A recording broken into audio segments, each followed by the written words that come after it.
were there chief executives of the United States who were attracted to men, homosexuals. Two names do come up. One is that of James Buchanan, the president right before Abraham Lincoln, and the other is Honest Abe himself. Buchanan was the 15th president, Lincoln the 16th. Let's take a look at Buchanan. He is the first president, the only one, who was a lifelong bachelor. He did live with another man, Rufus King, who himself was a vice president under Franklin Pierce, and was himself a bachelor.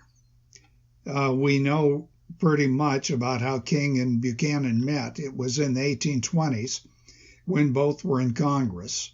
And according to one report, they became fast friends. Buchanan apparently was the initiator of their moving in together.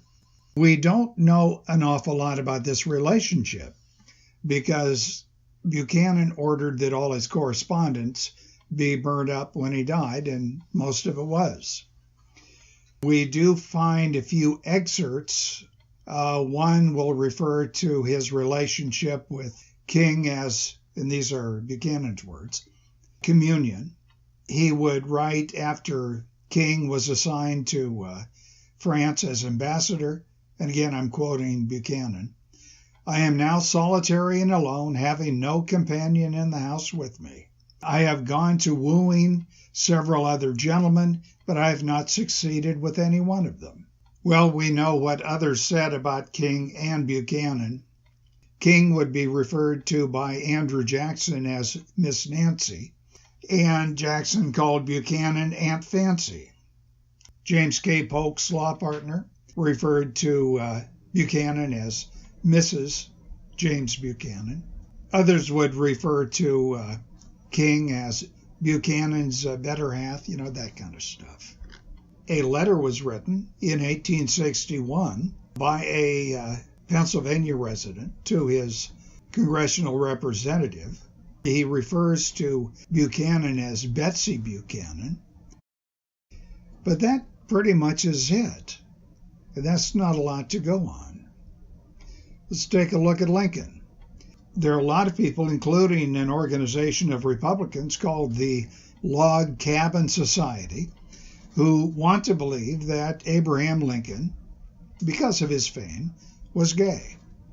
Here's, in a nutshell, what they have to work with to come up with that. We know that Lincoln lived about 4 years with his good friend Joshua Speed, and that they shared a bed. But keep in mind that at this time, men, when they were traveling, or sometimes when they were settled, would share a room and a bed with another man. It just wasn't unusual. On the other hand, we do have Lincoln's stepmother saying that he never was interested in girls. We know that he, despite his marriage to Mary Todd and the 4 children they had between them, we know that Lincoln did, on occasion, sleep with his bodyguard, a Captain Derrickson, and it was subject of some conversation. He was head of the regiment that guarded Lincoln. A book was written by Thomas Chamberlain, who was in that same unit, that same regiment.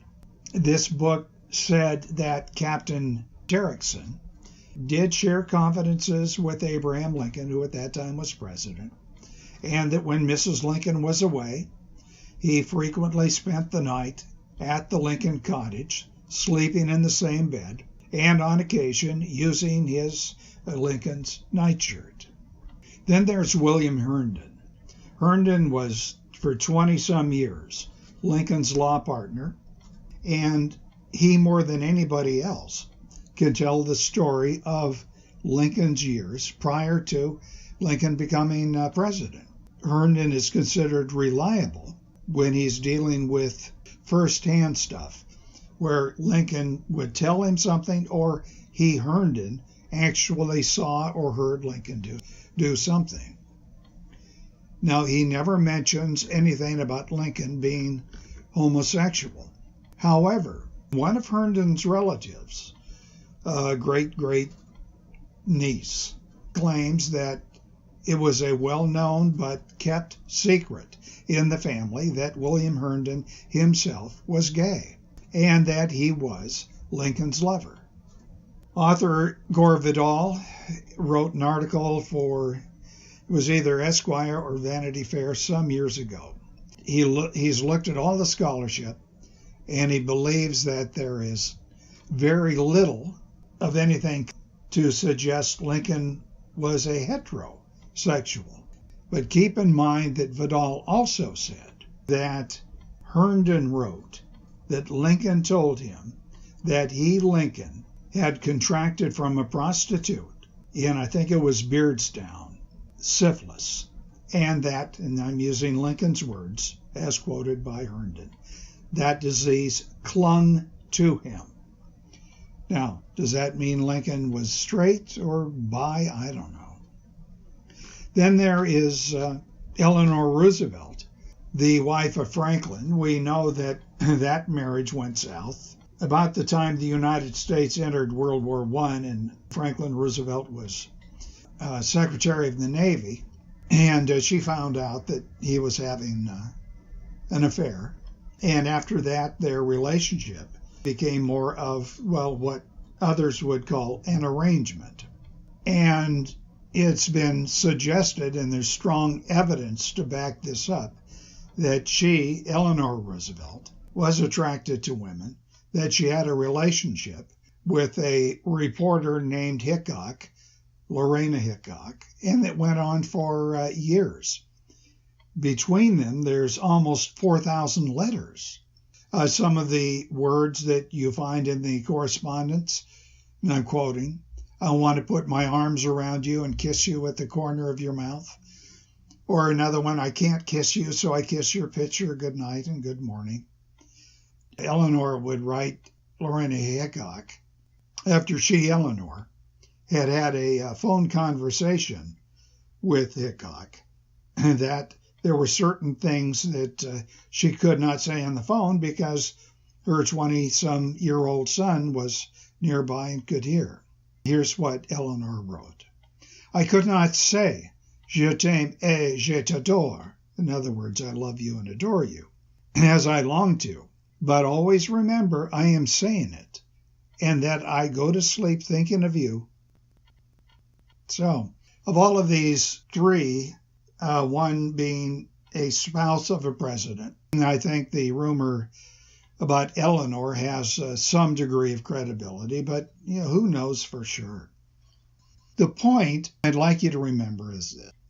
Historians are the equivalent of attorneys. They are hired guns who take common facts as both prosecutor and defense attorney and weave them together in such a way as to, well, in the case of the prosecutor, convict, or in the case of the defense attorney, exonerate. Historians, in other words, will use fairly well-known data and put it together in a way to please whoever is paying the bill. The establishment that is providing money to the education institution, advertising on the network, subsidizing the magazine, and we know, for instance, the Central Intelligence Agency has done a lot of magazine subsidizing going back to the 1950s. And advertisers who place their money, their ads, with people they want to say certain things. That's just how it works. So I'm not saying believe or disbelieve what these historians say, but understand they are paid propagandists. And if you understand the context of the era that they are writing in, you can get a pretty good idea on how credible or uncredible they might be. So don't believe anything 100%, but keep a critical eye open always. Did you like what you heard today? Give it a thumbs up. Did you not like it? Give it a thumbs down. I don't care. I do care about what you think, however, and put your thoughts in the comment section below. If you have not done so already, do subscribe to this channel. There's a little bell logo at the top right. If you hit that, it will notify you when a new video is put up. Thank you very much.